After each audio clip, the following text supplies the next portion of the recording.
another episode of Tech Touch. In the near future, contact lenses may not just be used for cosmetic purposes, but also for health purposes as well. Google has announced earlier this week that it will be partnering a Swiss pharmaceutical firm, Novartis, to develop their smart contact lenses technology, which will be a boon to diabetic patients who can make use of this technology to manage their disease.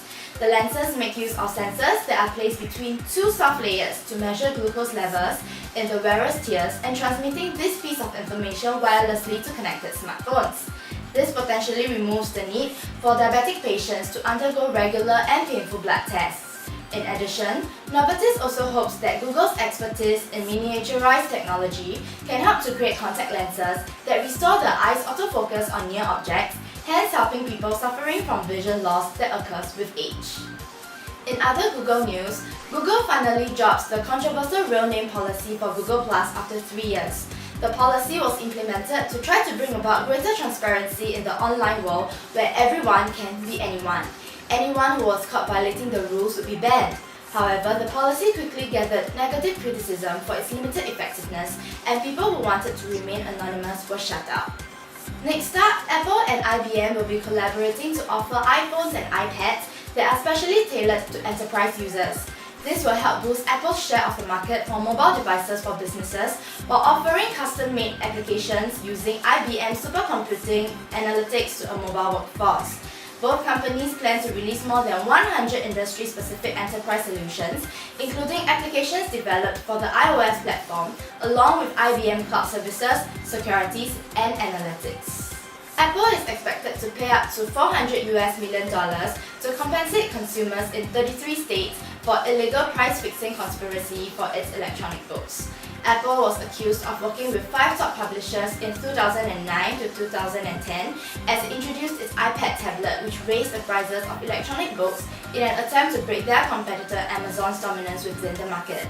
Before Apple's entry into eBooks, the publishers complained about Amazon's $10 for most titles, but Apple and the publishers later agreed on contracts which set prices of most bestsellers at $13 or $15. Apple is currently appealing the ruling. If you are an avid book reader, here is some good news for you to look forward to. Amazon has revealed a $9.99 per month Kindle Unlimited program subscription plan last Friday, giving unlimited access to ebooks for consumers using Amazon's Kindle tablets and other devices with a Kindle application, such as iPads, iPhones, Windows devices, and Android-powered mobile gadgets. The Kindle Unlimited program will also include audiobooks that are available through the Audible service. This plan is being launched for US consumers, with other countries likely to follow suit soon after. In its shift towards online content, Yahoo has revealed a series of free streaming concerts on their Live Nation channel on Yahoo Screen. Beginning from last Tuesday, 15th of July, a new live concert is scheduled for streaming online. Concerts can be streamed through Yahoo Screen software on devices linked to the internet, including Xbox 360 consoles, Apple TV, desktop computers, and mobile devices powered by Apple or Android software. If you are interested to find out more about the concerts lineup, you may check the schedule on yahoo.com/live. Microsoft laid off 18,000 people from their workforce last week, roughly 70% of that coming from its recently acquired Nokia hardware division. The layoffs account for 14% of its 127,000 strong workforce. The company promises to offer severance to all employees affected and offer assistance in transitioning to new jobs. Our sympathies go out to those affected. Microsoft also closed down Xbox Entertainment Studios, which produces video content for Xbox Live. However, the closing of the studio won't affect the anticipated upcoming Halo TV series. Microsoft also killed its Nokia X line of cheap Android smartphones, instead opting to put Windows Phone OS in the next Nokia X. Lastly, Microsoft finally updates its Lumia to the much-anticipated Windows Phone 8.1. This comes 3 months after the update was announced at the Build Developers Conference. The update introduces new and highly demanded features such as wallpaper support for the start screen, a notification center like Android, and updated Internet Explorer and the Cortana digital assistant.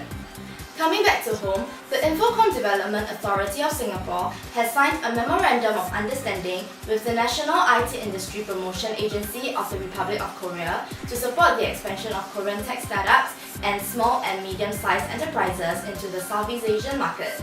With Singapore's strong investor community, Singapore was chosen to be South Korea's Southeast Asian hub for their IT Cooperation Centre.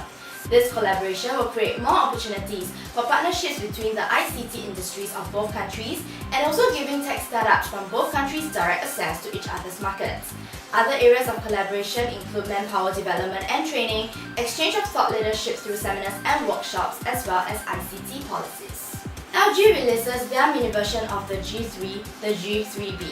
The Beat features a 5-inch 720p IPS display which will help keep prices down, while having a screen size similar to that of this year's flagship competitor helps push sales. The G3 Beat also sports a quad-core Qualcomm Snapdragon 400 chip running at 1.2 GHz and 1 GB of RAM. It has a lower resolution 8-megapixel camera sensor but maintains the fast laser autofocus technology. It borrows the same design aesthetic as the larger G3. It is literally a mini version of the G3. The Beat comes with a 2540 mAh battery and runs Android 4.42 KitKat out of the box.